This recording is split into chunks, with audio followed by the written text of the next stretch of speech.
Welcome to Quaderno Academy, empowering excellence through education. Join us as we inspire growth and unleash your potential. Let's dive in. Have you ever really stopped to think about what happens after a big hospital stay? I mean, how does someone go from being a patient in a bed back to just being themselves at home? Well, today, we're going to pull back the curtain on that whole process. We're diving into the crucial strategic role of occupational therapists, or OTs, and the blueprint they use to literally help rebuild lives, one day at a time. So here's the game plan. First, we'll talk about the bridge back home, what that is and why it's so important. Then, we'll be a fly on the wall for an OT's very strategic day. After that, we'll get into the secret sauce of setting goals that actually work.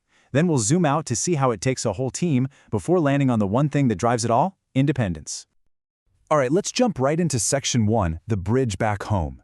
And this is more than just a place, It's really a concept. It's all about navigating that really tricky, uncertain space between the hospital and a person's own front door. It's a question so many of us, or our families, will face. A loved one is medically stable, sure, but they're just not ready to safely handle life at home yet. You can't just send them home. It wouldn't be safe. So where do they go? Well, very often they go to a place called a skilled nursing facility, or an SNF for short. Now, it's really important to think of this place not as a destination, but as a temporary, high-intensity bridge. Its entire reason for existing is to provide short-term rehab to help people get strong enough and skilled enough to get back home. And right there, smack in the middle of that bridge, is the occupational therapist. Their mission? It is crystal clear. Maximize independence in all those activities of daily living. And this is so much more than just physical strength. It's about retraining the brain, it's about learning to use adaptive equipment, and, so crucially, it's about educating the family so they're ready to help out when their loved one gets home. Okay, so we know the mission is independence, but how do they do it? What does it actually look like? Well, that brings us to section 2, where we're going to see that an OT's day is anything but random. It is incredibly strategic. So, a day in the life. It kicks off early, reviewing patient charts and huddling with the team. Then, the morning is prime time for what are called ADLs, activities of daily living. Think bathing, dressing, grooming. Why the morning? Well, because that's when you actually do those things. It's the most natural and functional time. The afternoon might shift to more complex tasks, like managing finances or meal prep, before wrapping up the day with some really important documentation. And in those sessions, the OT is using a whole toolkit of techniques. But here's the thing. Every single tool is tied to a real-world task. We're not just lifting weights for the sake of it, we're practicing the real movements needed for life. Whether it's teaching someone one-handed dressing techniques after a stroke, or working on memory strategies for taking medications, it is all about function. All those activities, all those tools, they're all pushing toward a specific outcome. And that brings us to section 3, which is really the engine of all this progress. Goals that actually work. Because in therapy, just hoping for the best isn't a plan. You need a blueprint, and that blueprint is built on goals that are super specific and measurable. And to build those powerful goals, OTs use this fantastic framework. It's called the COAST method. This simple little acronym is basically the secret sauce that turns a vague wish, like "I want to cook again," into a solid, clinical plan that the patient, the therapist, and even the insurance company can understand and track. So let's break COAST down. C is for client. It always starts with the person. O is for occupation, the meaningful activity they want to do. A is the assist level. This is key. It's exactly how much help they need. S is for the specific conditions, like will they be sitting, using a special tool, and T is the time frame. When are we hoping to achieve this? Each piece is essential. And this is where it all clicks into place. Just look at this example. The client will prepare a simple, hot meal with supervision, adhering to energy conservation techniques by 3 weeks. See that? There is zero ambiguity there.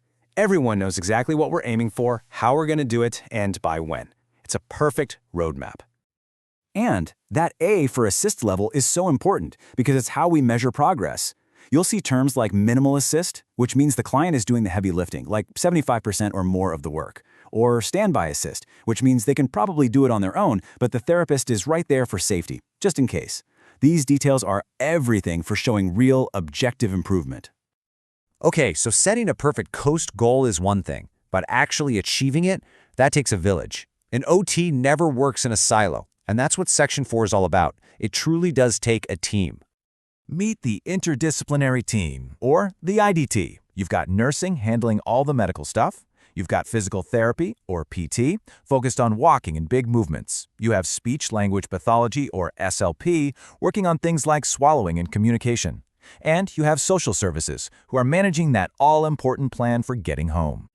So where does the OT fit in? Well, the OT is the ultimate connector on that team. They're the bridge. They take the new walking ability a patient builds in PT and the memory strategies they learn from SLP, and they put it all together.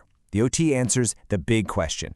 Okay, so you can walk 100 feet, but can you walk into your kitchen, get the milk out of the fridge, and make a bowl of cereal without falling?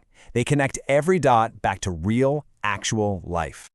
Now, a huge part of working on a team is communication. And in healthcare, the most critical form of communication is your documentation. This quote really says it all. The notes an OT writes aren't just a diary of the day. They are vital, legal, clinical, and financial documents. And for those notes to be defensible, they have to prove a few key things. Why is skilled OT needed? What's the hard data that shows the patient is actually getting better? How did the patient respond to what you did today? And what's the plan moving forward to get them home? This level of accountability is what justifies the entire plan of care.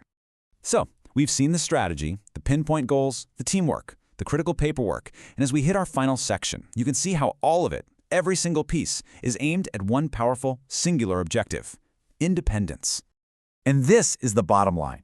Everything we've covered, the schedule, the COAST goals, the team meetings, it all funnels down to this one outcome: getting that person from the temporary bridge of the facility back into the driver's seat of their own life. Every single action is about a safe and successful trip back home. And this, right here, might be the most important takeaway of all. When we talk about occupation in occupational therapy, we are not talking about a 9-to-5 job. An occupation is any meaningful activity that occupies your time.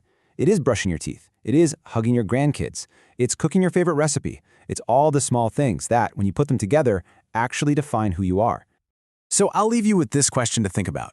If, all of a sudden, you couldn't do it anymore, what's that one daily activity you would fight like hell to get back?